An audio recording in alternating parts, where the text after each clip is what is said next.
is up, hotties? Welcome back to another episode of Stay Hot. I'm Blaiden Kirk, joined as always by my two favorite co-hosts of all time, Matthew Sponhour and Theo Ash. And we're here to finish recapping Week 13 of the NFL season and, of course, give our locks for Week 14. Maybe we'll even talk a little bit about college football today. But we've got to talk about the Browns, we've got to talk about the Bengals, we've got to talk about the Falcons, the Cardinals. A lot of bird teams took L's this weekend. We have to talk about it. But before we get into all the great football conversations that we have planned for today, Matt, Theo, how are you guys on this beautiful Wednesday evening? I'm doing well. It's Spotify Wrapped Day. So thank you to everybody who had Stay Hot as one of their top podcasts. And Matt, I'm wondering what your Wrapped is, because you're very mysterious and kept it close to the vest. You already know, man. You know, Radiohead #1, Lana #2. That's how we do it, man. Every year? No, Lana wasn't too. Actually, it was King Cruel, and then Jamiroquai, and then I think Lana. Every year, the LeBron 3 looking at his hand or shooting it, and it goes in What can I say, dude? the net. You know, it wouldn't be cool to post on TikTok or on Twitter, so I just don't even bother, because if I do, then I got to think about it the entire year. That's what I don't like about Spotify Wrapped is, and you get to a point, you know, it'll be like May, you're like, my shit's already fucked. Like, I'm not going to be able to make up for this. What do you mean? So, Your shit's already fucked? You just listened to Radiohead. Like, what are you? I know. Dang, I listened to the wrong song. No. He listened to too much Pablo Honey this year. That was the... I don't ever... No, hold on. I don't ever listen to that. Maybe a little bit too much King of Limbs or something like that. Creep. Okay. What do they know about Codex, man? Yeah, if Creep was my one, like, I'm not posting that. But I don't like to think about it. I don't like to post it. I like to be able to listen to my music and not have to worry about it. And here's the thing. It's like maybe the one time I post it, nobody would say nothing. I don't think anybody would really care that much overall, I guess. But like if I post like if I was posting right now for like the 4th year in a row, like here's my Wrapped, and it was the same thing, then I think that would be a good bit. It'd be like the one guy's like, man, I love lunch, but it would be your Spotify Wrapped. Yeah, it's like the same 5 every year. Take a screenshot now. You can use it for the next, decade. There we go. Okay, That's true. That's true. I'm shy though. Fuck. Give us one of your top 5 songs. Do you know it? No, not off the top of my head. Okay. I almost got hit by a car today though. What? Probably the closest. Yeah, they stopped like a foot away from me. Was it? I wasn't in the wrong too. Would it have been fatal? I don't think it would have been fatal, but like, okay, I'll say I was walking across the street and they were just like making a turn. And I had the like walk signal, so I was good. But there was a point where I looked at it and I was like, I'm just going to be on the hood. Like, I'm going to roll over the hood of this car. Yeah. That's what, like a movie. Like, that's about to happen to me for sure. And they stopped, but I put my hand on the hood. Like, that's how close it was. Buddy. Did you hit him with the whoa, buddy? Watch where you're going. Yeah, actually, I did it with almost exactly that. Because, like, I don't know, like, everybody makes mistakes, but at a point, like, I got to be like, what the hell are you doing? You know, there's a balance you got to find there with how much you freak out over that. You should have hit him with the slide, and so that you would have at least gotten a penalty there. Hit him with the. Oh, I see what you're saying. I should have flopped. Sorry, dude, I'm not Braun. That happened to me the other day, and I hit him with that hand signal. That's tough. I was trying to reference the Trevor Lawrence play. No, I know what you meant. Okay, yeah, I didn't know if that landed. No, I'm just saying I'm not going to flop. I'm not Braun, but I actually really don't like how like the Braun washed talk. I don't care if you think it and it's true. Don't post that shit. Wasn't on Twitter, he averaging like a triple-double at one point this year? Yeah, he's. It's possibly over though. It's not looking great. What's he averaging? Kirk reacts to LeBron being washed. What's he averaging right now, Matt? I don't know. It's not great. Okay. Fuck. You guys want to talk about some football? Yeah, sure. Why not? Do you want to start with college or do you want to start with NFL? I kind of want to start with college, if you don't mind. So why don't we just hop right in to Stay Hot, Wendy's college football playoff breakdown, as we're approaching conference championship week here. Some are saying it could be the sauciest college football playoffs of all time. Matt, I know you're big on the 12-team playoff. What would be the opposite of the hype train? But where do you stand on the playoffs, though? I'd say the hater brigade. The hater brigade. My take on this is kind of lame in the sense that I think with 12 teams getting in, the committee's decisions start to matter less and less and less to me. There's been, I said the most complaining about it that there's ever been this year. No, I mean, it's pretty ridiculous. Maybe just through the virtue of more teams being involved. I've seen Tennessee fans super upset that they're ranked below Ohio State, which at this point, like, I don't even care where OSU is ranked, whatever. But the big debate right now is probably Alabama versus Miami versus a potential SMU team that loses, right? Or Ole Miss, maybe. Ole Miss is in there too, although they're kind of like really out. And South Carolina was in that mix as well, although they're not really even close. I don't have a problem with South Carolina being below Alabama. They lost to them. If they wanted to be ahead of them, they should have won. I will say, I can understand Alabama being above Miami because of strength of schedule, even though they have an extra loss. I don't think that's crazy. What I do think is crazy is when the committee comes out and they're like, we're going to explain our picks. We'll do a little interview.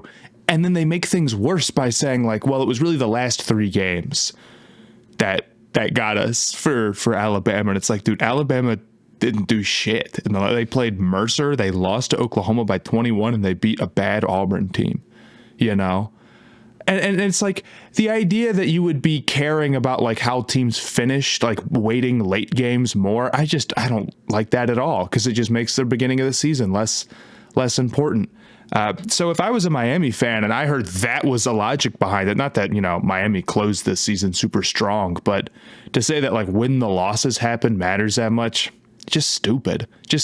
And their criteria every year is becoming more and more like vague and ununderstandable. I mean, we've got like, you know, before in the season, just the eye test generally rolling out, which I can't stand, you know. And now you're sitting here and because I think you've made things so muddy, it's always going to be like a big argument. And it's not clear what their criteria really is and how much they weight anything. It just seems like, you know, I don't necessarily think Alabama is getting in just because of branding, or I think there's a good argument for them getting in straight up. But when you hear shit like that, and it's always up in the air as to what gets weighted how heavily, and it always seems to favor certain teams, I totally understand how people can be upset about that. Now, the big test is what do they do if SMU loses? Right? Because that's the question about conference championships right now. You know, do you drop teams for losing in conference championship games below teams that didn't have to play in one and didn't risk a loss? I think the answer is obviously you don't drop SMU out of the playoffs. If they're ranked 8 right now and they lose the AAC championship game, if you think they're that good, you cannot punish them for playing an extra game. You can't do it. Otherwise, it's a negative for some teams to play in a conference championship game, and that's ridiculous. So we'll see how they handle that. That's their big decision they're making this year, though. Yeah, when I was watching the kind of interview thing they do a couple of weeks ago, they straight up said, we're just ranking the teams that we think are the best teams. And I was like, that is, and they were everyone on the panel was like, yeah, that's so good. We love that you guys are doing that. And I'm like, you're all a bunch of yes men. That is so lame. That is the worst thing. It's because best over like most deserving. It's just too like you can narrow that down to a handful of factors and get like pretty like surgical about how you're ordering the teams. With best, it's just so vague and so up in the air. And it's like, well, what if a team becomes better during the year? What if they get hot down the stretch? It's just like you invite so much crap into that. And I don't understand why anybody outside of fans of teams who feel like they're getting screwed is a fan of that. I just don't get it at all. Why you don't want them just taking into account the results and nothing else. But I think at this point, we'd be better going back to the BCS computer Honestly, with this many teams getting in, give me the computer again. The committee doesn't even disagree with the computer that often, and when they do, it usually sucks anyway. So, Look, ASU might get a first round bye, so I say let it play out. Let the process. Hey, Miami's about to be Run the its MAC course. champions. Where's their first round bye? it's been cool, bro. You know what? That's a good point, Blaiden. You know what? You're We should right. expand 24 it of this again. thing. Get the Mac in there. 24 teams. You're right. But how can we know who the national champion is without MAC representation? It's just you can win it all, but it's going to feel hollow. That's true. Anyway, that's what I've got to say about it. Yeah. Theo, any other thoughts? No. All right, so I'll ask you guys this. Would you rather have the college football playoffs or Wendy's Saucy Nugs? Wendy's Saucy Nugs. Wendy's Well, Saucy. actually, it depends on how the ASU versus Iowa State game goes. Wendy's saucy. Yeah, I mean, Miami's not getting in, so give me the Saucy Nugs, that honey barbecue. Shout out Wendy's for sponsoring that segment. Let's talk about some NFL football. Theo, which game was your favorite that you didn't already talk about on Sunday's record? Yes, we missed you last Sunday, by the way, Blaiden. We didn't get through too many games. We got a long list of them to talk about today. My favorite, I think, was Seattle versus New York. That game was bananas. Yeah, Seattle went down early, and it looked for a second like the Jets were about to run away with it. I was like, man, Mike McDonald defense getting exposed. Well, This is not looking good. Jay Harbaugh's special teams got exposed more than the defense. Do you know exactly what happened to their special teams? I do not. Well, you are in for a treat when I tell you baby. that they muffed a kickoff. They fumbled another kickoff, like comic style, where LaVisca Chenault muffed it, picked it up, fell on his face without getting touched. As he fell, the ball popped out again, and the kicker, Andres Carlson, recovered it. They missed an extra point as well. They gave up a kickoff return touchdown. Oh my And God. I think they gave up a couple more kick returns that went past the 40. It's quite So- the laundry list. That might be the worst special teams performance of all time. Oh yeah, it was bad, and yet still they won the game. But really, my takeaway after like the last few weeks is like I'm sick of calling. You know what? Special teams is a third of the game. I don't even care Thank you. anymore. Thank I don't you. even care anymore. Thank you. Although No. Seattle did it's win, cool. they did win despite all of these issues. So maybe Yeah, but they almost didn't. it's true. If They almost- special teams Special were teams is actually like not a fifth of the game. Let's go. two fifths. It's okay. Two fifths more would be than a third. More That's than more a than third. This is why. See, but if I came on One here, and a half and I was like, my take is like, guys, defense matters actually. You'd be like, what the hell are you talking about? But you give that take about special teams, everybody stands up and claps. Nope. 311. That's because everyone says that special teams is like, they're like it's like 10%. No, everybody says that special teams is a third of the game. That's the popular thing to say. No, it's not. You're the ruling class. You're the majority. And I'm the scrappy underdog telling you it's like a fifth. It's not as important as offense or First of all, the ruling class and the majority are not the same thing. So no, in this case it is though. That's a good point, Blade. But anyway, that was just one small thing that happened in the game. There were two other phases, as we've discussed, offense and defense.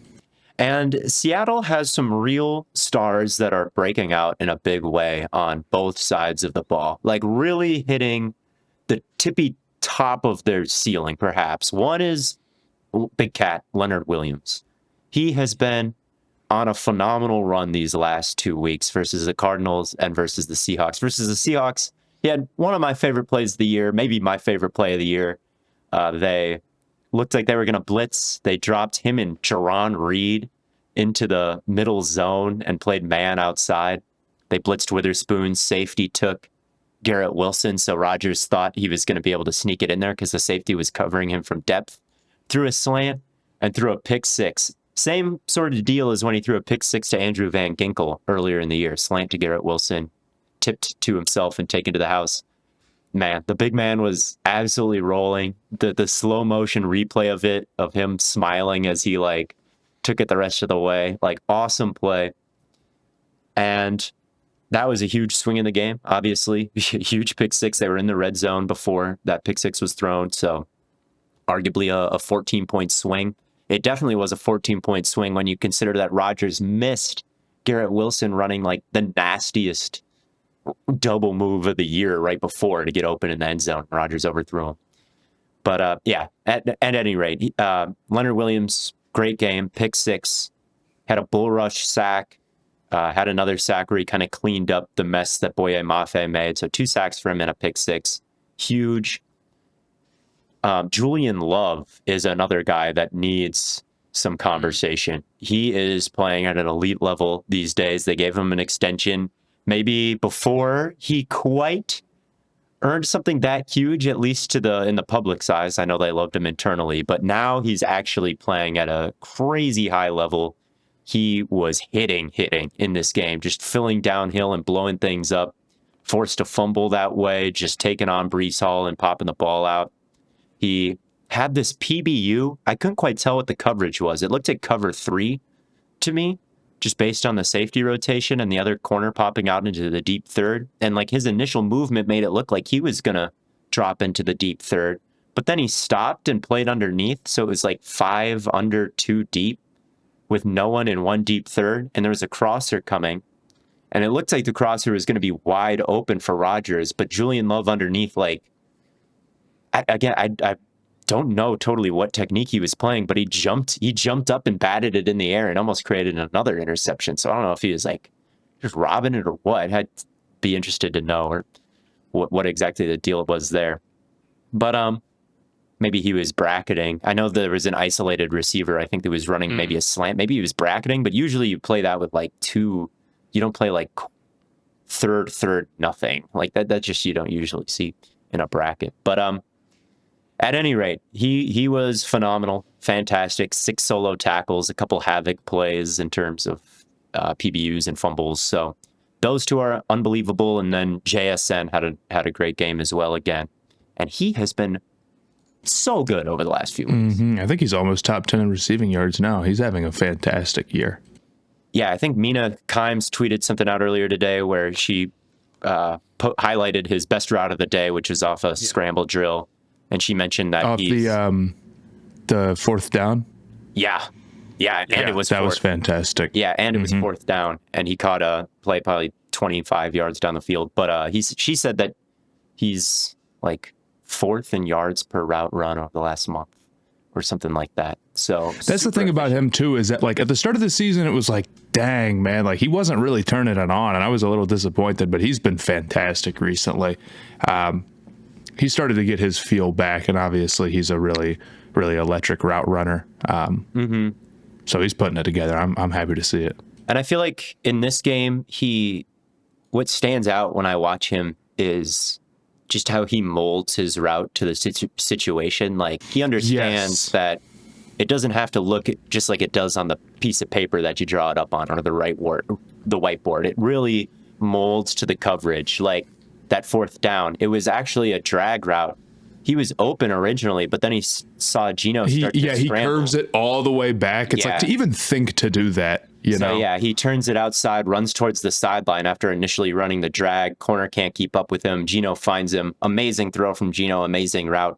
Another catch he had, he was just going to just work back to the quarterback and find the soft spot in the zone. Once the ball came, he worked to the football, kind of cut off a defensive back driving towards it. He caught a crosser that was amazing. 44 Sherwood had a really good drop on it, like roboting off play action, I think. And there wasn't a very big window there, but Geno put it upfield, and then JSN just kind of adjusted well to the ball. Like he kind of curved upfield instead of just running in a straight line, and was able to make the catch. So the fact that the game is moving really slowly for him right now, it feels like, and his chemistry with Geno is just like top notch right now. He was only targeted 4 times, caught all 4 of those passes. They were all very, high impact plays. So him and DK Metcalf both had really good games, and man, the Seahawks defense has had pick sixes the last 2 weeks. Like their pass rush is looking good, top of the division. Like if their special teams can lock in here, they could probably win some playoff games the way their stars are playing. Like everybody's. They scare me against like the Packers, for example. Like not all the Packers stars are playing like stars right now. I think that was Seahawks. part of the big, question about Seattle too, is like, who is the real game breaker here? It's like they've got a lot of guys who are solid, but who's going to take that next step? So it's a big deal to see some dudes do it. Offensive line still wasn't like necessarily great. Charles Cross had kind of a rough performance, but it wasn't as bad as some of their games have been. So we'll see. I wish we could get some Geno Smith MVP prop, but 13 touchdowns, 12 picks, probably. Not quite the ratio you're looking for. But he's not the MVP at all, so it makes it tough. Yeah. Shout out to him. Yeah, my bet on plus 10,000 odds for him to win MVP is not looking good. Looking like a donation. Looking like a donation.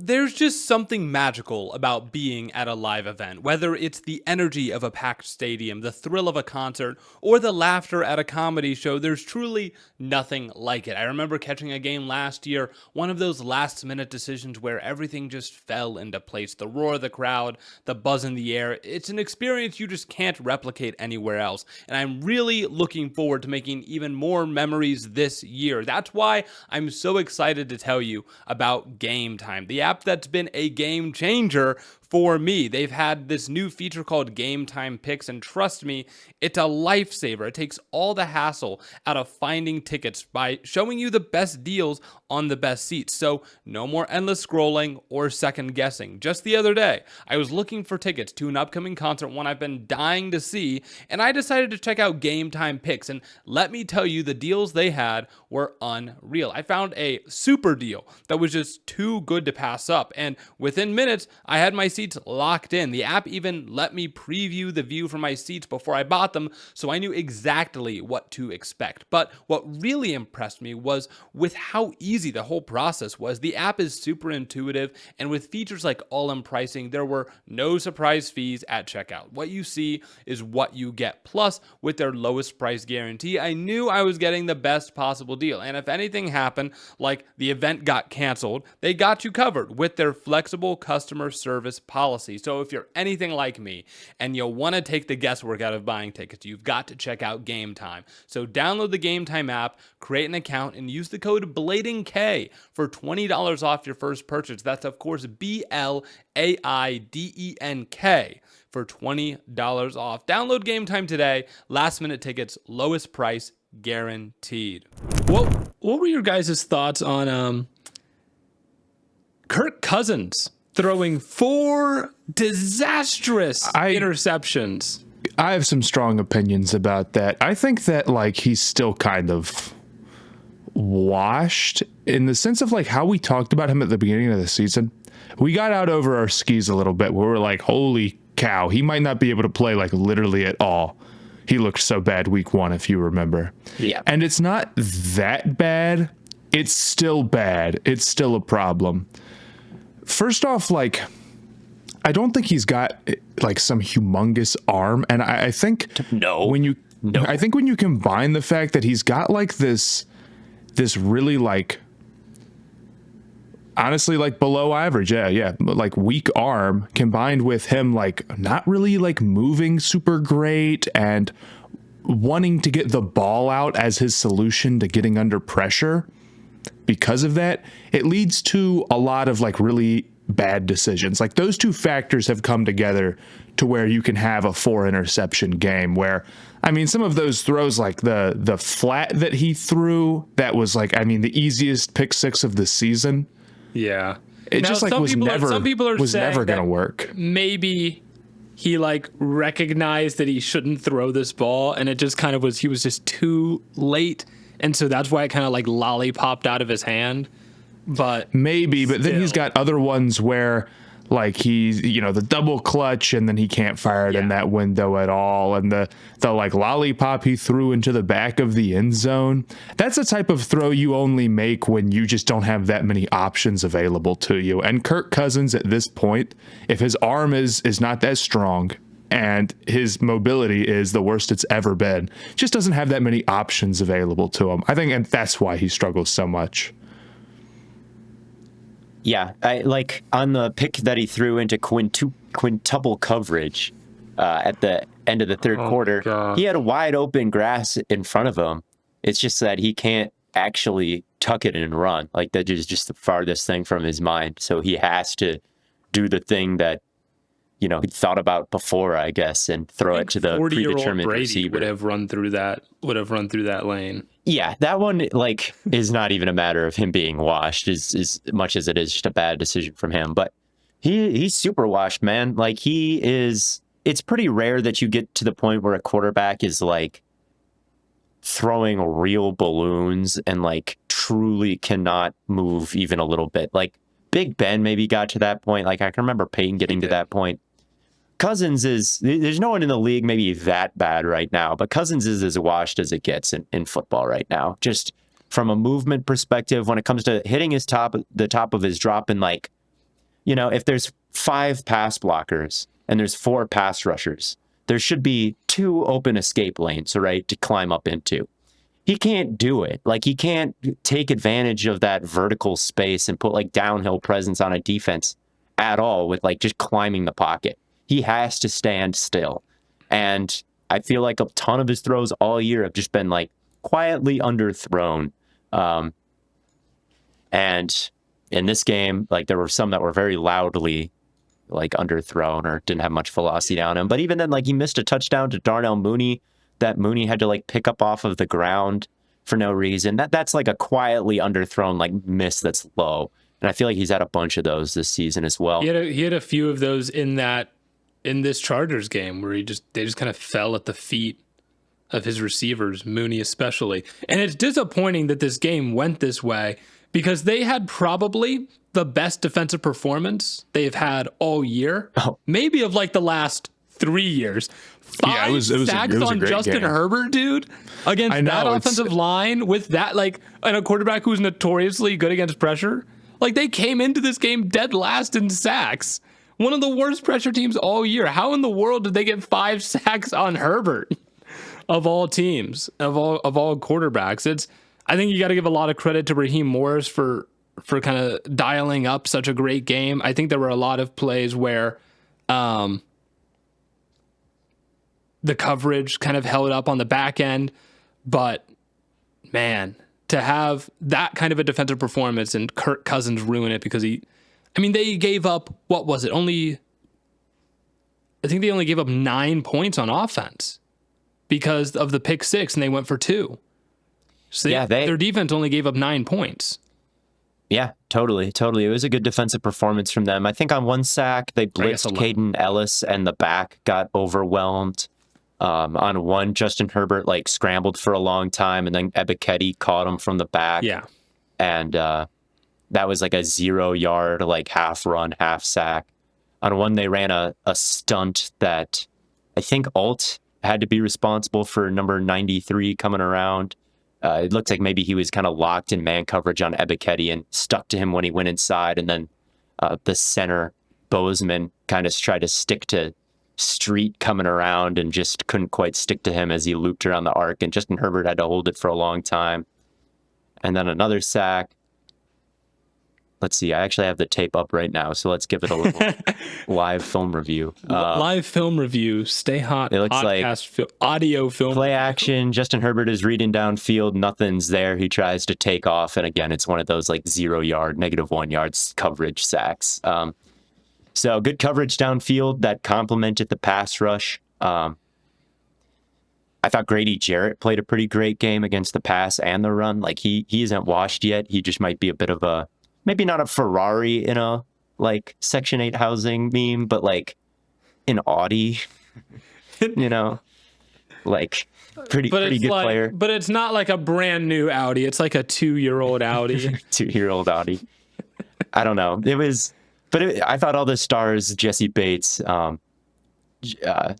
Jarrett played well for the Falcons. And I also thought this was a Greg Roman game to a certain extent in a bad way.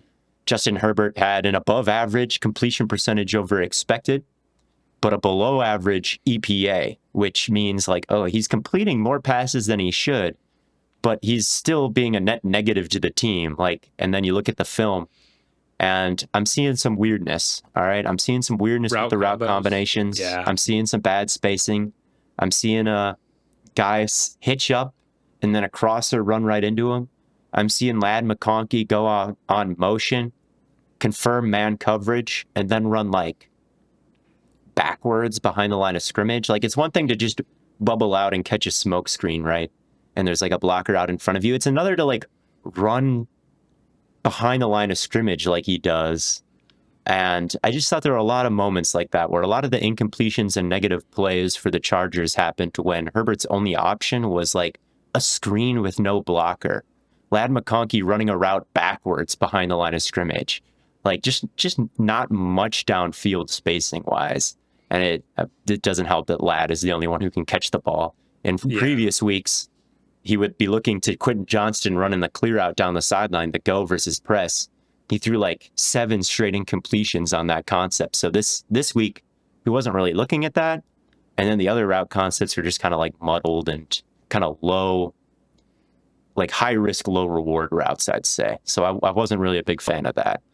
Yeah, I was talking to someone about the Chargers at Thanksgiving because we were talking about Michigan. And of course, Harbaugh got brought in and was like, well, he's doing a good job with the Chargers right now. They're like, yeah, and who's that guy they brought in from Baltimore? I'm like, oh, Greg Roman, he'll be gone in 2 years. Don't worry. I mean, they're kind of exceeding expectations right now. It feels like they're 8-4, but definitely. If you go into next year with kind of the same or a similar receiving group with Greg Roman calling the plays again, it feels like things could definitely slow down a lot. And I wouldn't be surprised to see him gone within like a calendar year of now. I wouldn't be. I'm just saying. It's harsh, but it is kind of fair. Hey, we've seen it before, man. We know who he is. No run game without J.K. Dobbins. No pass game without Ladd McConkey. Yup. We're not surprised. Ladd is an absolute beast, though, man. He is a legitimate, he's going to be a star for a long time. He's great, man. It's the era of the little slot guys, dude. It just doesn't matter, man. It's just not that big of a deal if they're not big. When you can go out there and get anybody because you're the quickest dude on the field, it's going to be super valuable, and that's what he's been able to show early. Yeah, they had a great draft, man. Joe Alt, first pick. Ladd McConkey, second pick. Tarheeb still in the 5th round. Looks like a total steal for them. He's the one who had to pick the 2 picks in this game. He robbed Cousins on that one where he double clutched. Andy had the pick 6. He's been pretty electric. That was a great play on that double clutch. It was a great play, and he's been great all year. So even though I think that this offseason, Harbaugh brought in a bad offensive coordinator, Greg Roman, they're better than they were before because they're drafting well. And like Matt always says around the time, it's the only thing that matters. I mean, here's the thing. It's like, okay, I agree the Roman hire is like not great and it's going to cost him, but like whole lot easier to make that change than it is to make up for a bad draft class. Yeah, totally. And Ladd, I saw a stat. He's leading the whole league in EPA versus man coverage. He's unguardable, dude. He's so good. I think he's going to be like a star, like one of those guys. I know he's a slot dude. I don't care. I just think he's that electric. Cooper Kupp went for what, 1900 and That's true, although that's Stafford buddy ball. Not to actually. He's also like 6'3". What, you telling me Herbert can't play buddy ball? Kupp's also a different player. They're just both crackers, we know. But no, I was just saying like slot crackers. Yeah, I mean, you can call it what it is. I don't know. I think a lot of these smaller slot guys, it's still early, but give them a couple of years. Like him and Downs. I think both of those guys are going to be really, really like production wise up Downs there being very this soon year. for a long time. I'm pumped about it, man. I love Led. Yeah. So one more question about the Falcons. Do you bench Kirk? Do you put him Penix? You let him play against the Vikings. All right, we need the agree. revenge game. But if he throws 4 picks again, I'm putting in Penix. I mean, he's looking a little washed. You're losing your grip on the division. I just don't understand why they did this offseason, man. And this is the exact problem that you're worried about. Cousins has so much. You're on the hook for so much money with Cousins. And like at the same time, Penix is so old. So it's like we're for someone who's going to be sitting for years. So it's like, what do you do in this exact situation? There just doesn't seem to be a great answer. Like, I just don't know why they did both. I totally agree. You let him play against the Vikings, right? First off, got to give him the revenge game, of course. And the Vikings have a tough defense. So this could be sort of like his final prove it. Like, how do you deal with getting heated up a ton? Which is our question right now, like when the heat's on. If it's bad, cool, you put Penix in. I know the idea was to sit him for a long time, but like you said, he's old. And honestly, I kind of think Penix would come in and be all right. Like, I don't think Penix would be a disaster at all. Let him play honestly. buddy ball with London like you did with Odunze. Just run the slot fade, hit 3 of them a game, and you're good. He would still be able to, like, you know, win the division because I think Tampa is maybe now tied with him or whatever, but like it'd be very close. And his first 4 games would be Raiders, Giants, Commanders, Panthers. I mean, the defensive run you go on right there isn't exactly a juggernaut, no. I think that would be a great way to start. And, you know, he still sat for a serious amount of time if that's what you wanted to do. But I wouldn't just leave Cousins out there and not see what the young guy had at all. No, the reason Cousins was in was because you thought like you had a chance to make a run this year. But if he's costing you games like the way he did this one, I mean, and this is their now 3rd straight loss, I think, where they've scored less than 20 points. Yeah. Yep. They lost to the Saints 20-17, Broncos 38-6, Chargers 17-13. They have not put up any points in the last 3 games. Cousins has been bad. Like, if he's going to cost you 4 straight games, yeah, dude, put in Penix. And you can always go back and forth. Like, if this year has shown us anything, it's that you can bench someone and then bring them back, and exactly. it is fine. Honestly, exactly. I mean, this idea where it's like you're going to screw up Penix if you put him out there for these last 4 games instead of if you wait for next year. It's like, dude, from what we've seen, like, it honestly just doesn't seem to matter at all, you know? And it would be nice to be able to sit, like, I guess, a young guy for a long time or whatever. Like, I'm not going to say that strategy hasn't produced results before, but if you draft a guy at 8 and your quarterback position sucks and you drafted a guy at 8, like, I think it's perfectly fine to play him. Totally. Yeah. And he either got it or he doesn't. It's either that or you wait until he's, 30 to play him. Yeah, let Cousins decipher the Flores defense, which he saw last year, right? Don't serve Penix up to get killed by that. Yeah. If Cousins does a good job, then he's the starter this year. If he messes that up too, take a look at Penix, see if he's like substantially better than Cousins.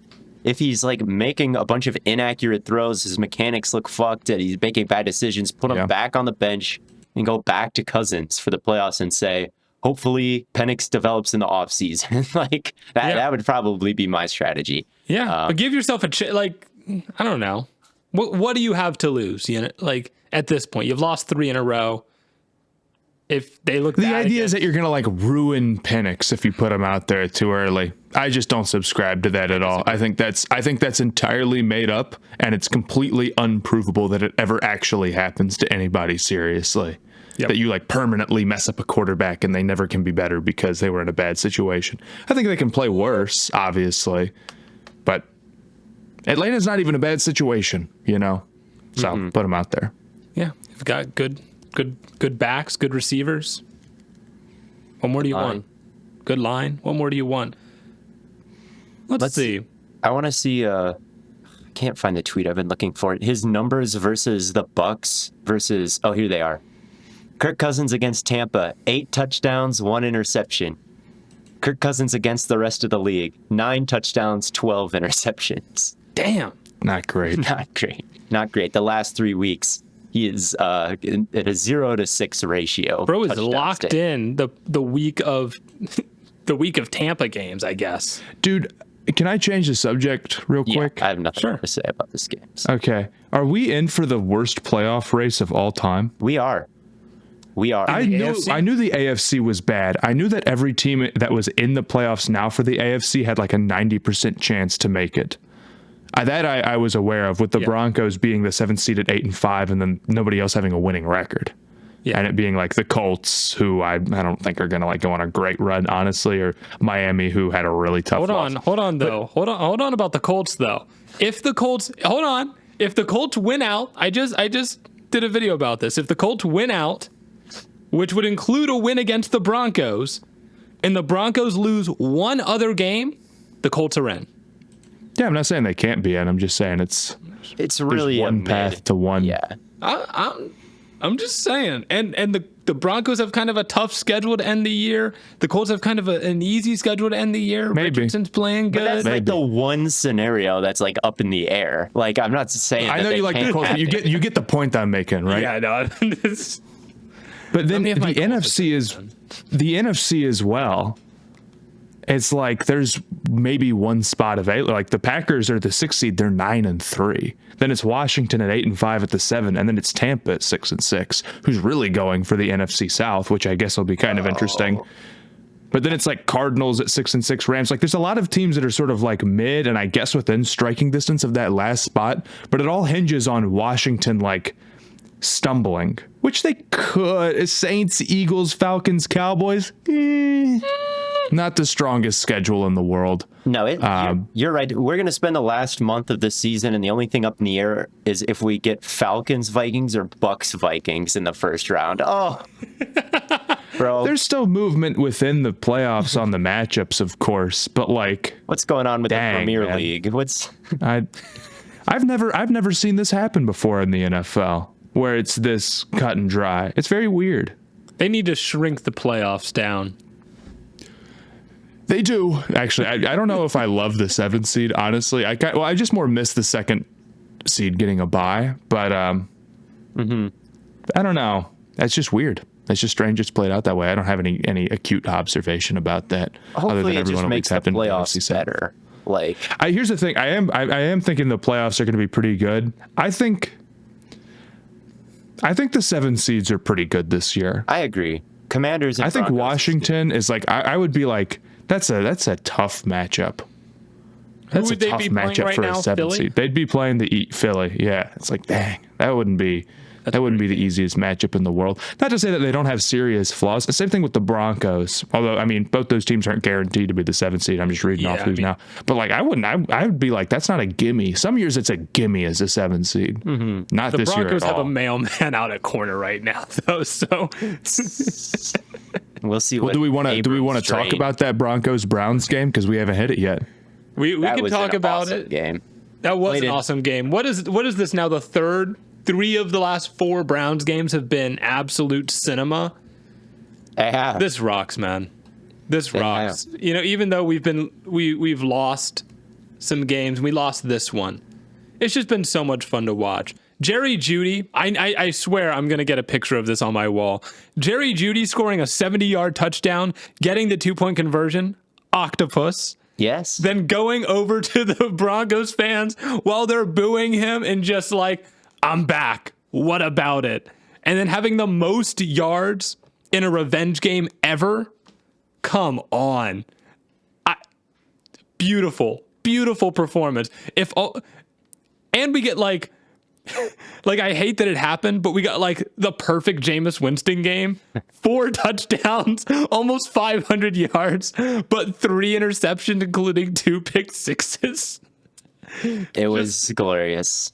Just an absolute massive gunslinger game. Shout out Bo Nix though. He kind of played a bit of a baller game. No, he didn't. No, he didn't. He hit that one He had one- seam. He hit that one seam. I won't say a lucky shot because he had a couple of nice throws. There was one actually I thought he hit a throw that was better than that. He was fading kind of off his back foot, fading to his left and threw around. I think it was, I can't remember who he threw around. It was one of the Browns defensive tackle. It might've been Harris. He like threw around Harris, right-handed around like the left side of Harris into like a check down. But I'm just like, dude, like, how did you hit that throw? That was nuts. I thought that throw was crazy, but no, he also threw like a couple of bad picks himself. He should have thrown place. He should have thrown a few more. He underthrew a deep ball like every drive. He was crazy. I mean, the cross body rolling out to his right. Do you work on that shot? Have you ever shot that shot? Do you work on that shot? His footwork, his decision make, bombing it 1-on-1 to Denzel Ward, like on that when they were trying to protect the lead, and like Ward just like bullying Mims at the catch point. It's like, why is that the matchup? Like, you just I thought ballsy throwing.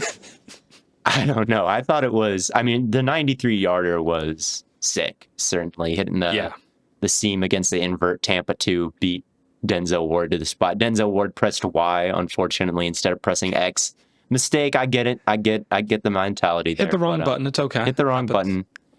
But yeah, Knicks was very up and down, I'd say, with the highest possible high, but also like just the most head scratching lows. What is bro doing? Yeah. I always feel like with Knicks, like his best trait is probably that he doesn't take a lot of sacks.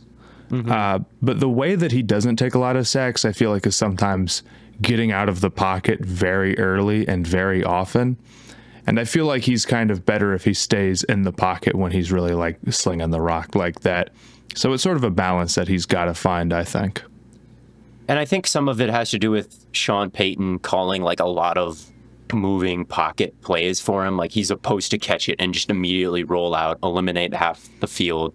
It gets him throwing on the move, which he's quite good at, and eliminates half of the field. So those are nice. But too often when his feet should be planted, he's like running, I feel like. Like, he took some sacks, like especially against the Chiefs, like that were really bad, where he ran backwards. And just sometimes like he just takes off and is like on a full sprint when he throws, and at times when he shouldn't. And I think that popped up in this Denver game. He's had some picks drop these last 2 weeks. Like, I maintain this about Bo Nix. I don't think he has any case to be the rookie of the year. That's my take on Nix right now. That's my number one thing.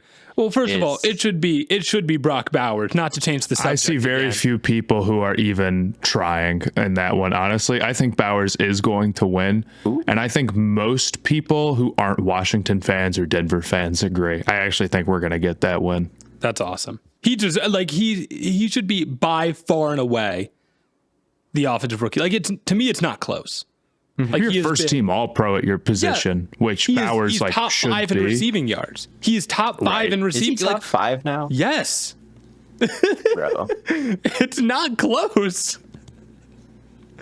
Yeah. I mean, I'm probably more exposed to like people disagreeing with me because like I attract a lot of ire from Denver fans, so I like see people calling me an idiot all the time. I'm glad to hear that you guys don't think that it's no. I mean, it is a ridiculous argument to say that Bo Nix is better than Brock Bowers right now. It's insane. It's not even remotely true, and that's even taking away the fact that Bo Nix started bad to begin the year. Like, he's just not a better player than Brock Bowers.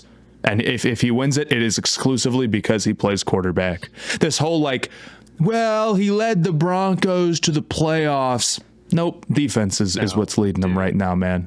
That's been far better for them, and that's been even their if we're gonna give it to a quarterback, Jaden Daniels has had the better season. Yes. Like, if we're gonna give it to a quarterback, give it to Daniels. But yeah, Nick started the year off bad. He's had some good games recently, but like, Daniels has been better all year, no doubt. And even like I think like the start that Daniels had was, more due to like scheme, and they had a lot of things like set up for him. But That's true with Bo Nix as well. I mean, that's true with both of the rookies. Is I think Sean Payton, I think I underestimated Sean Payton this offseason more than maybe Bo Nix even, because I think Sean Payton has done a pretty fantastic job keeping him comfortable, like designing good screens, like I said, getting him on the move, rolling out, like moving the pocket for him. Like, the Broncos are a good team. I didn't mean to lead this segment with like vitriol and like spitting venom. No, their defense rocks, man. There's a lot to like about the Broncos, and I definitely underestimated them. But yeah, I just don't think I don't think Nick's. This was a good example of like the offense put up a ton of points, right? And Bo Nix had this crazy highlight, right? But like overall, if you look over the course of the entire game, it's like Bo Nix was doing more harm than good over the course of it to some extent. Like he was. Yeah. He had at best a neutral game, and they put up 41. And, you know, he had this crazy highlight, which was nice. 14 of those came from Jameis Winston. That's right. That's right. And they also have better starting field position than any other team this year on average. So they play really great complementary football, I think. The offense just makes a lot of sense around Bo Nix and keeps him protected and keeps him comfortable. The defense is blitzing on early downs and creates a lot of negative situations. It gets drives over quickly, which leads to good like punting situations, good field position situations. Like, they are a complete football team, and I do think that they're dangerous, despite like the fact that I think Nix would probably be the worst quarterback in the playoffs. But they're still dangerous because as the entire team like works well as a unit. But they do need a CB2 is what we learned in this game. Yeah, dude. They really do. Levi Wallace. Blaiden, maybe you could make it in the league, man, if they got Levi Wallace. I mean, he just looked so slow. That might be the worst cornerback performance I've ever seen. It was pretty bad. Like, it was really bad. I mean, every time I tweeted about like, man, the Browns are cooking right, like Jerry Jeudy's going off right now, I would just get replies of like, Levi Wallace is hot ass. We do not need to be victory lapping this. So, Nick Benito also had himself a game. The spin move sack that he had, like, he's been really good this year. I thought the linebacker duo of Stranad and Barton was pretty impressive. Obviously, the interior with Jones and Zach Allen, and like, it's just a good. This was obviously not a great defensive performance because of all the yards that got allowed. I think they should have shadowed Jeudy with Surtain pretty much. They eventually did. Jeudy, I mean, Surtain even after played, like they did it more, but it wasn't every play. And so I think in the third quarter, I saw a stat that Surtain had played 25 of 49 snaps against Jeudy, or 25 of 39, not 49, 25 of 39 snaps against Jeudy, and had allowed only 2 catches for like 20 yards during that stretch. The other 14 snaps were like 140 yards against Levi Wallace. And then the rest of the game, they eventually, like the fourth quarter, it was all Surtain on Jeudy, except for there was one big crosser they got him on. I think they were in zone on that play. And I think I saw Surtain being like who's got him? Like, but yeah, they eventually did just match up Surtain on him the rest of the game once it was like, okay, dude, like this can't happen every play. Mm-hmm. But yeah, it was rough to see. Shout out Jonathan Cooper. Goat. Did he clinch the game with that sack? Like, I remember that sack being huge. What exactly? I guess the clincher would have technically been the pick 6, but shout out to him anyway, man. I mean, it's awesome to see. He's legitimately great. Like, he's a fantastic player. I'm rooting for him to get to double-digit sacks. That's one of my. He's at 8 total right now, dude. He's getting there, man. We need 2 more in 5 weeks, and we're cool. And Hannah Lincoln Lyons had a 10-sack guy. He was a 7th round draft. We've done this a million times. We do. He's the goat, though. And we'll do it every single time, man. We'll do it every single time he gets a sack. We're having the job. He's got 8 right now. You said, Matt. Mm-hmm. Colts, Chargers, Bengals, Chiefs. Bengals. He's getting 4. It's looking good. Do we have any other games that we want to hit? I would say Cardinals, Vikings would be the other one that is worth talking about. Stat that sticks out to me: Cardinals came out of this game 25 first downs, 406 yards of offense, and it felt like every time they got to the red zone, they kicked a field goal. Every single time. Yeah, they were 1 for 6 scoring touchdowns in the red zone. It was one of the worst like scoring touchdowns, converting red zone games. Yeah, that anybody's had this year. Yeah, it was absolutely disastrous. And I know they've had troubles with like getting into inopportune like early down situations. We've talked about this with some other teams this year. They like the Patriots, you get behind the sticks, it makes it hard to convert on third down. I get that. But they would do that every single time. Like every single time they got like close to scoring, it would be like holding call. Now all of a sudden it's 2nd and 20, and then you end up getting like 3rd and 15, 4th and 10 field goal. That happened basically every time they got down there. And like, sure, you got to give credit to the Vikings defense, but it felt like the Cardinals were playing a really strong game for the most part, and would just shoot themselves in the foot at every like possible moment that they were doing something well. Yeah, man, that intentional grounding they had at the end was a real killer. Like, oh my God. Grenard, though, he came around on a stunt. I think it was him, and just kind of busted through everything. Yeah. Looked like Kyler hit the top of his drop there and was looking at Marvin Harrison, and then it would have needed to be hit the top of your drop and throw, and it looked like Marv was just not running his route with like enough pace for that kind of pressure, so he couldn't really throw it there, and then just threw it backwards out of bounds in the pocket, and yeah, that's intentional grounding. So that set them back when they had their foot on the Vikings' throats. Really, they took that penalty, and then they threw it to Trey McBride. He got down to like the 3-yard line, and then they kicked that field goal. They kept it a 1-possession game instead of trying to go for the touchdown. Mm-hmm. And I'll still tell you, go for it there. Make them. You got a good chance to score that close. You put the game away. Even if you don't get it, it's a 97-yard drive. Like there's a lot of positives to going for it in that situation. They didn't do it, and it cost them. Yeah, man. I mean, I look at their I was reading through their drives after this game, and I'm just like, dude, this is ugly to read, because they had one drive where they forced a fumble, and they started their drive at the Vikings 19-yard line, had to settle for a field goal, missed that one.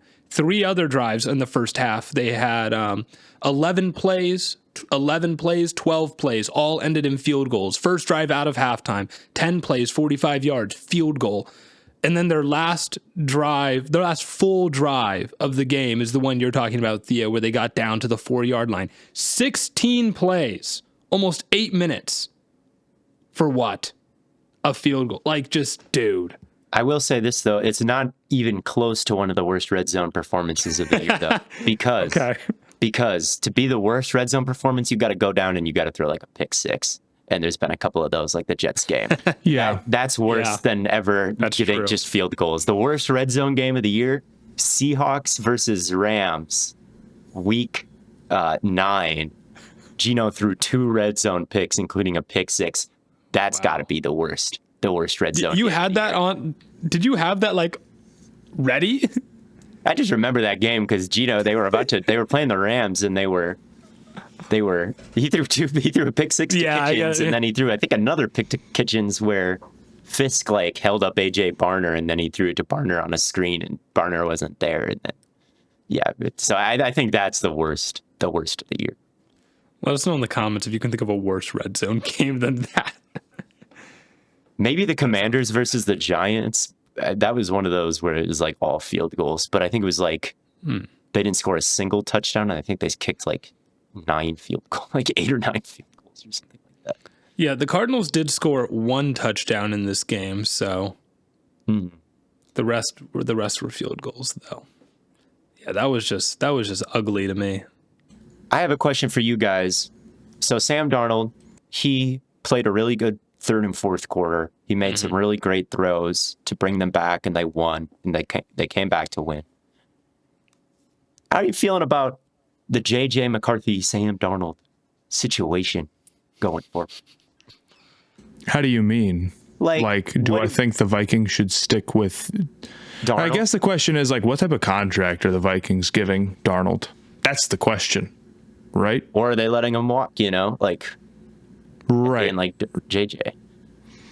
I don't know. I think you have to see him play out the full season. I mean, I thought Darnold played good to close this game, but he played terrible at the start. I mean, this was some of Darnold's worst ball. It felt like, you know, he wasn't really getting through his reads that well, and sometimes when he gets pressured, like sort of the panickiness that really stopped him from being like super elite off rip started to come back for him. I mean, the Cardinals are really heating him up. Oh yeah. And it was working for a lot of the game, and honestly, like should have been so bad that it put them out of this game. So I think like I wouldn't mind giving Darnold a semi-serious contract with guaranteed money in the second year of it, because you don't know how good McCarthy is yet. It's a total dice roll as it stands right now. And you clearly have something pretty solid with Darnold. But if it was like, I mean, if it was like a Kirk Cousins contract, I think at some point you've just got to take that risk and say, we hope McCarthy's good, or we hope that we can be successful with another Darnold level quarterback that we can get for cheaper.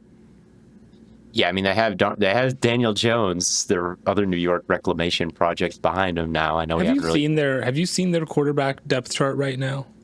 With Jones and just who's the third string? Is it's Mullen still?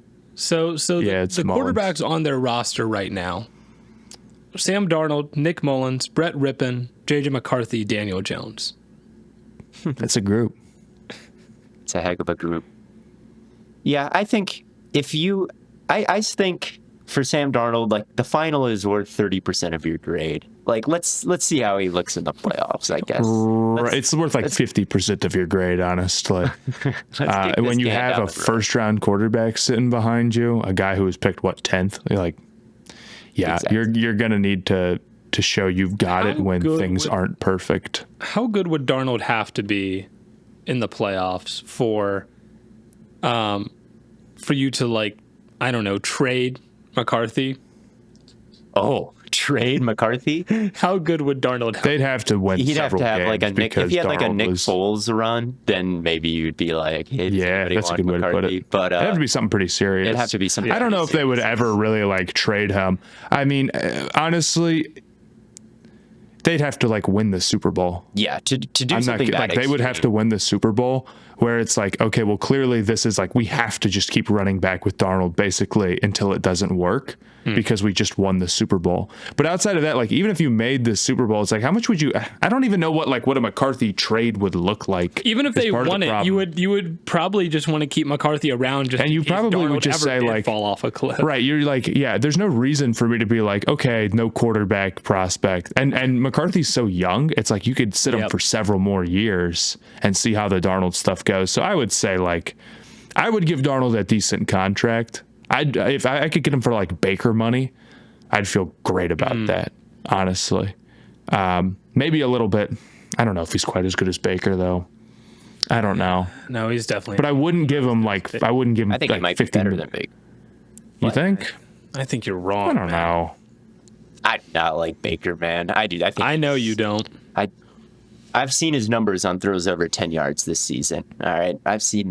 Have you seen his receivers? And then you've seen Darnold's out there with Addison and Justin Jefferson. We need a Bucs Vikings playoff game so bad. Nah, we need Cousins versus the Vikings in the playoffs. Well, it depends on how this game goes. Maybe we only need to see that one time this year. We might only need to see that once. I don't know. I'm glad I'm not them. I'm glad I'm not them. I think that I'm just trying to put myself in the mind of like the Minnesota fan. All right, let's think about that. And I think if I was a fan of the team, I would totally understand, like, even if Darnold, ends up having he already kind of has had a good season. If he has like an average playoff game, like let's say they beat the NFC South team that they play as the fifth seed, and then they lose the next round. Like that sounds in like a tough, well-fought game. I think even if that happens, I could understand like letting Darnold go to get a big contract somewhere else and like giving McCarthy the reins. Like that is an understandable thing to do. He sat for a year. I guess he's hurt all year, so it's like I don't know if he learned anything in practice. I guess we'll see. But I could understand being like, thank you for your bridge year, and now you can go sign the $1 billion contract somewhere else. I think the mindset I guess you got to have is you're Minnesota. It worked out, but like the kind of part of the reason why you let Cousins walk is because you're like, we got to hit on a franchise quarterback. Yeah, like we got to hit on a guy who's like that next level. Darnold isn't gonna be that probably unless he continues to really, really grow. So if it comes down to like basically like, do you want another Kirk Cousins?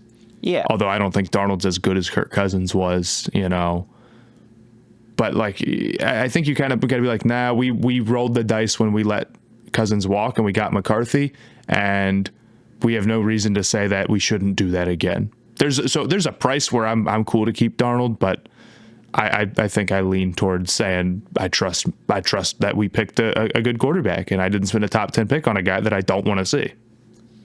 Technically it was 11th because Sean Payton tricked them. No, it was 10th, wasn't it? Sean Payton tricked them into it. Shut the hell up. But we can't talk shit about Sean Payton because he may have cooked. Did he? Well, that's the thing. It's like it doesn't really matter what they do with the McCarthy-Darnold situation. They already got tricked and fooled by Sean Payton into trading up or whatever, and it doesn't really matter anything else they do because they've already lost. Like it's already over. Horrible. And it's like... Yeah, that would be great. I agree. Would it, Matt? It'd be all right. McCarthy is horrible. Harbaugh gets arrested. It's coming together here soon. Don't worry. It actually isn't. It's actually not coming together here at all. I'm afraid. But McCarthy's next day comes anyway. We're cool. Harbaugh's about to make the playoffs, and yeah, man.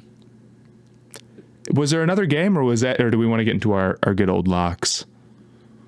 I thought maybe the Steelers could be worth talking about. I already mentioned kind of my takeaway is on Russ on TikTok, though. I don't know if you guys have. Here's the thing. I didn't catch all of this game. I was watching the Chargers, and I was watching the Vikings, and I had that game down. That game on downstairs. Oh, yeah, I saw some of that. I thought Bryce was pretty good again. Yeah. I don't know if I have anything like too crazy to say about it other than like he continues to look way better under pressure. His accuracy continues to really impress me. One thing I really like about him is that even though he's short, and we flagged this when he was in college, but like the middle of the field is very open to him. He has no problems throwing there for whatever reason that may be compared to other short guys. I just don't think that's his issue. And again, like a tough, like half, like whether or not you consider the Thielen catch and drop, like I don't really have the bandwidth to get into that right now. But it was another game where it's like I think his stat line could look a lot better if we could catch or we could get calls to go our way. I mean, he should have had another touchdown on there, and honestly, they should have been able to pull that game out and win. Yeah, and they lost it for kind of a bummer reason. Like I said, I think Carolina has seen a lot from Bryce. I think it's not just like it really is him sitting back there and cooking and hitting tough throws in a serious NFL offense. It's not easy button stuff. I've been unbelievably impressed. I saw his odds were 9th for comeback player of the year. Man, please give it to him. He has the most interesting comeback of any player this year. Sorry, it's true. Most shocking comeback of any player this year. Now, I wouldn't actually give it to him, but I've been super, super happy, and I think Carolina has a lot to build on for how bad they are right now. I think they've got and Jonathan Brooks. Jonathan Brooks had a couple of really nice plays in this game, really positive plays. So I'm actually pretty excited about them, man. They still need another big receiver, though. That's what I'm going to say. They need another guy, so where it's not like Leggett and Coker is the 1 and 2, Leggett, yes. Do you see So I was happy. Did you see Deontay Johnson refuse to play against the Eagles? He didn't go in the game. Why did he refuse to play? I don't know. I saw that right before we were gonna. Dan Morgan. I did see he get suspended. Dan Morgan, you cooked. He did. But yeah, I think with Bryce, the thing that stood out to me and that has stood out to me over the last month or so, like he's actually under pressure a lot more than he was at the beginning of the year. Like He's just better at dealing with it, man. Teams have heated him up. He's played Spags. He's played Bulls. Like he's under pressure 42% of the time. That's the fourth highest rate in the league the last 3 weeks. His sack rate is like 6%.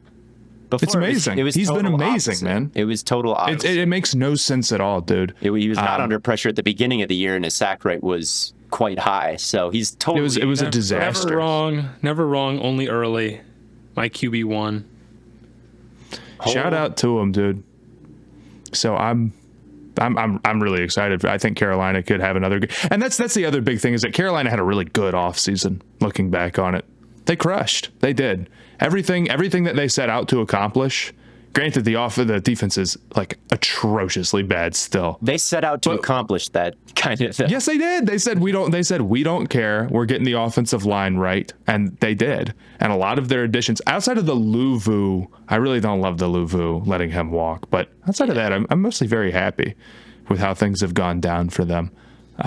Also, shout out Bucky Irving putting up like 200, I think.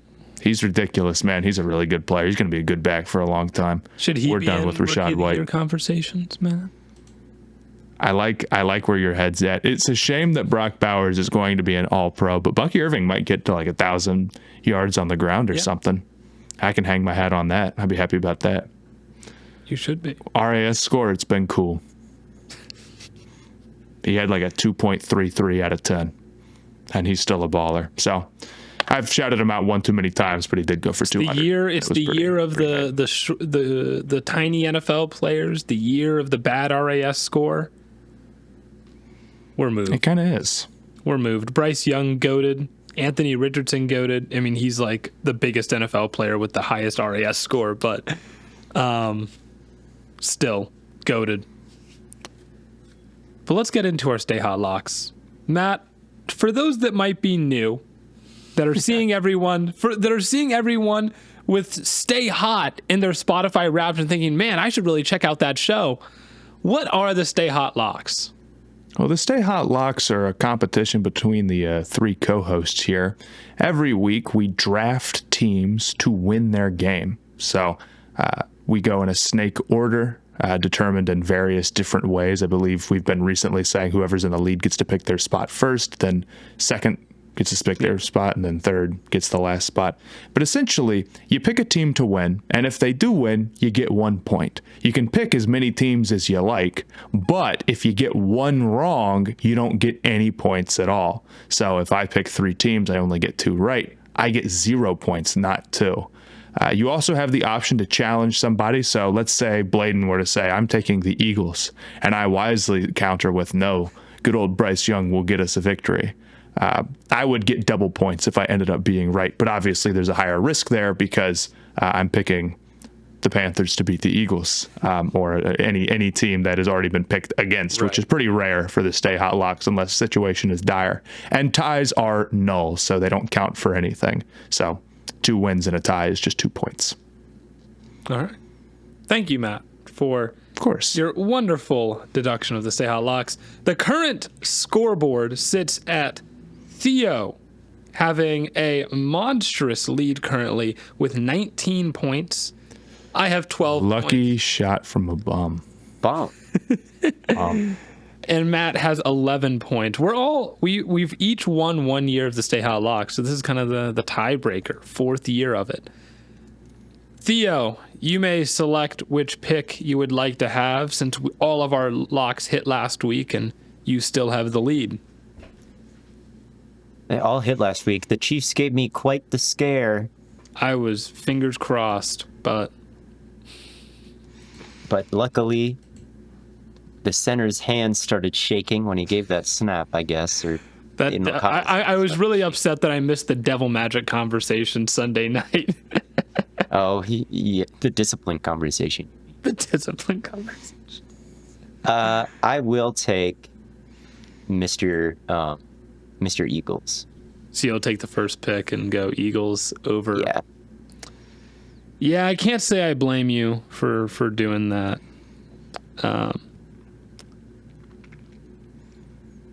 probably a good pick. You know what? I'll take the swing here, Matt. I'll put you on the clock. That's kind of a little bit of a tough one. I usually just go with the spreads. Highest spread available to me is Tampa over the Raiders. I don't even know if I love Tampa that much. What are my other options? I could go Bengals over Cowboys at 5.5. They'll probably tear up that defense though, right? I would have to imagine. Probably. I'm gonna, I'll go Bengals over the Cowboys. Bengals over Cowboys. I can't hate that. So I will first start off by taking the Vikings over the Falcons. I'm going to assume that Kirk Cousins is not getting his revenge this week. And then I will also go ahead and take...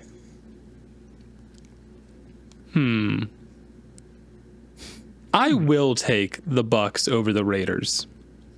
I don't think that's a bad pick. Give me Pittsburgh over Cleveland. Locking the AFC North is so scary. There you go. Got to do what you got to do. I mean, point spread plus it's good old Pittsburgh with their devil magic versus a rather undisciplined Cleveland team, mind you. What you thinking about, Theo?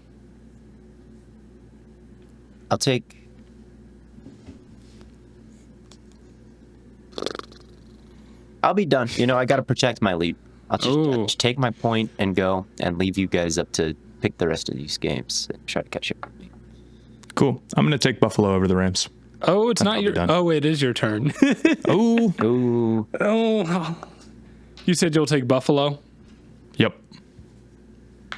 I need to hit something. I'm a little bit too far down. There ain't that much time that's left. Fair. Matt, I'm going to challenge you. Give me the Browns over the Steelers. Go for it. Fair enough. Need it. Blaiden, anything else? Let me...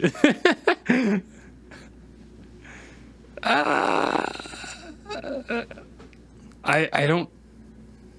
No, I'm not gonna swing for the fences so hard quite yet. I'll settle with Vikings Bucs in my challenge of the Browns. That's a pretty good swing. All right. So, that's week 14 of the Stay Hot Locks. Theo has the lead. He is playing it safe with 19 points. He's taken just the Eagles. And now Bryce Young is going to have the game of his career. I have 12 points. I'm taking the Vikings, the Buccaneers, and I'm taking the Browns as a challenge to Matt taking the Steelers. So if all of those hit, I would get 4 points. And then Matt is taking, with 11 points, he's taking the Bengals, the Steelers, and the Bills. We will see. Heck yeah. Who comes out on top this week of the Stay Hot Locks. Should be exciting. I'm looking forward to it. And that'll do it for another episode of Stay Hot. I appreciate you guys holding down the fort for Monday's episode while I was singing and dancing for the lovely peeps. Theo, I hope you were able to get your girlfriend from the airport in a reasonable amount of time. I did. Nice. So it all worked out. But thank you all so much for tuning in. Thank you for listening and, getting us on your top of the Spotify Wrapped. Hopefully we can have even more of you on there next year. And until next time, we will catch you on the Flippity Flop.